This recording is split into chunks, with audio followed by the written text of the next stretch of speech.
പ്രിയ നമസ്കാരം.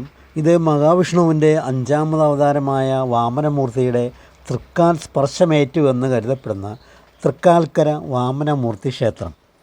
യാഥാർത്ഥ്യ ബന്ധമില്ലാത്ത അതിമാനുഷികതയെ ചരിത്രവുമായി നിബന്ധിച്ച പുരാവൃത്തങ്ങളും സംഭവിക്കാൻ സാധ്യതയുള്ള മാന്ത്രികതയെ ചരിത്രവുമായി ചേർത്ത് വെച്ച ഐതിഹ്യങ്ങളും മുൻകാലത്ത് സംഭവിച്ച ചരിത്രവുമെല്ലാം ഇഴപിരിഞ്ഞു കിടക്കുന്ന ഒരു ഭൂമിയാണ് തൃക്കാൽക്കര, പിന്നീട് തൃക്കാക്കരയായി. ചിങ്ങമാസ തിരുവോണ ആഘോഷങ്ങൾക്ക് തുടക്കം കുറിക്കുന്നത് ഇവിടെയാണ്. ആദ്യകാലത്ത് കേരളത്തിലെ 64 ദേശനാടുവാഴികൾ ചേർന്നാണ് ഓണം ആഘോഷിച്ചിരുന്നത്. പിന്നീട് കൊച്ചി രാജാവും സാമൂതിരിയും ചേർന്ന് ഓണാഘോഷം നടത്തി വന്നു. എന്നാൽ ഇപ്പോൾ കൊച്ചി രാജാവിൻ്റെ സർവ്വസൈന്യ സന്നാഹത്തോടുള്ള ഉത്സവം കൂടാനുള്ള വരവ് അത്തച്ചമയമായി തൃപ്പൂണിത്തുറയിൽ മാത്രം ഒതുങ്ങി നിൽക്കുന്നു. തിരുവിതാംകൂർ ദേവസ്വം ബോർഡും തൃക്കാക്കര മഹാക്ഷേത്ര ഉപദേശക സമിതിയും ചേർന്നാണ് ഇപ്പോൾ ഉത്സവം നടത്തുന്നത്.